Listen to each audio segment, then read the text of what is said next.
তোর এরকম অবস্থা দেখার আগে আমার মরণ হলো না কেন? মা, আমার বাসায় দিকে, মা বাসায় চলো। না না রবিন, তোর বাসায় যেতে পারবো না। তুই এখন কি করছিস? কিভাবে তোর সংসার চলছে? একটা চাকরি করছি। চাকরি?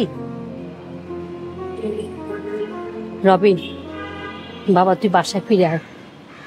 তোর এই অবস্থা দেখে আমার একদম ভালো লাগছে না, আমার খুব অস্বস্তি বোধ হচ্ছে। কিভাবে যাব মা? আমার স্ত্রীকে তো তোমরা মেনে নিবা না। এত কষ্ট করিস, মাকে কেন বলিস না?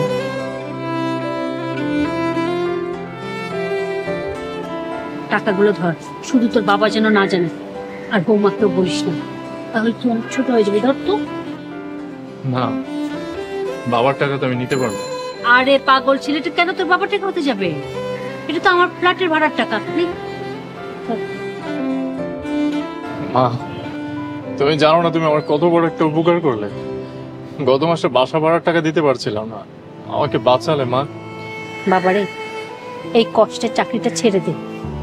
দরকার হলে প্রতি মাসে আমি তোকে টাকা দিব, সেই টাকা দিয়ে তুই চলবি। এমনিতেই চলে যাবে মা। সকাল 7টা থেকে সন্ধ্যা 7টা-8টা পর্যন্ত ডিউটি করতে করতে এক ধরনের হাঁপিয়ে যাচ্ছি। তোর কোনো কিছু দরকার হলে আমাকে ফোন করবি। দিনের বেলা তোর বাবা তোর বাসায় থাকে না। তোর বাবা এই বয়সে এসে তোর জন্য কত কষ্ট করছে।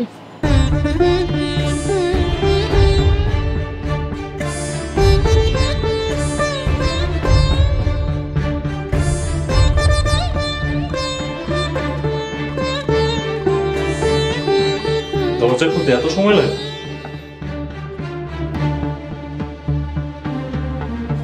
আমি নামাজ পড়তেছিলাম। আচ্ছা, তুমি কি সারাক্ষণ নামাজই পড়তে থাকো? আমি যখনই কিছু জিজ্ঞাসা করি নামাজ পড়ছিলাম নামাজ পড়ছিলাম, আর কোনো অজুহাত নেই তোমার কাছে? আমি মিথ্যা কথা কই না, আর কখনো কমও না। হয়েছে, নাও বাজারটা ধরো। এত ভারী কি বাজার আনছো? মাছ মাংস সবজি সবকিছু নিয়ে আসছি। শোনো, আজকে একটু ভালো করে রান্না করবে, কতদিন একটু ভালো কিছু খাই না। এত বাজার আনছো, টাকা পাইলা কই? বাসা ভাড়া বকেয়া, বাড়িওয়ালার সামনে দাঁড়াইতেও লজ্জা লাগে। হয় নেই, চুরিদারি করি নাই। আর হ্যাঁ, বাসা ভাড়াও দেওয়া হয়ে গেছে। আরেকটা কথা, আমি কিন্তু চাকরিটা ছেড়ে দিয়েছি, আমি আর চাকরিটা করছি না। হায় আল্লাহ, কি কইতেছো? আমরা চলমু কেমনে?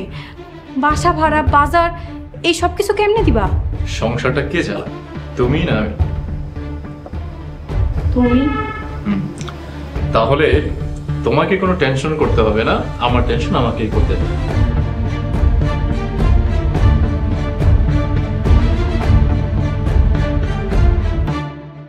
প্রথমে তো টাকা নিবেই না, আর এই এতগুলো টাকার লোভ সহজেই কি কেউ লোভ সামলাতে পারে? আরে রূপের মায়ায় কতদিন, মানি দ্য পাওয়ার। টাকার কাছে সমস্ত পৃথিবী নতশির। আরে সবাই ছুটছে টাকার পিছনে, আর আমার বোকা ছেলেটা কিভাবে যে ফেসে গেল। দেখেন মামা, রবিন ছোট থেকে অভাব কি জিনিস দেখেনি, যখন যা চেয়েছে পেয়েছে, তো এই কারণে আপনাদের ছেড়ে যাওয়ার মতো ভুলটাও করে ফেলেছে। এবার আশা করি বুঝছে।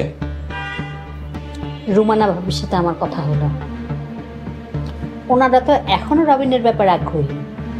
বিয়েটা যদি অন্তত কোনোভাবে করাইতে পারি, তাহলে অন্তত 50 কোটি টাকার মালিক হবে আমার ছেলে রবিন। আর তোমার সাথে এলাহি ভাইয়ের নতুন ব্যবসাটাও শুরু হয়ে যাবে। পুঁজি এলাহের আর বুদ্ধি আমার। আমি এত সহজে এত বড় সম্পত্তির সুযোগ হাতছাড়া করতে চাই না। মাসুদ, এবার তোমার মোক্ষম চালটা দাও, তবেই আমার ঘরের ছেলে ঘরে ফিরে আসবে।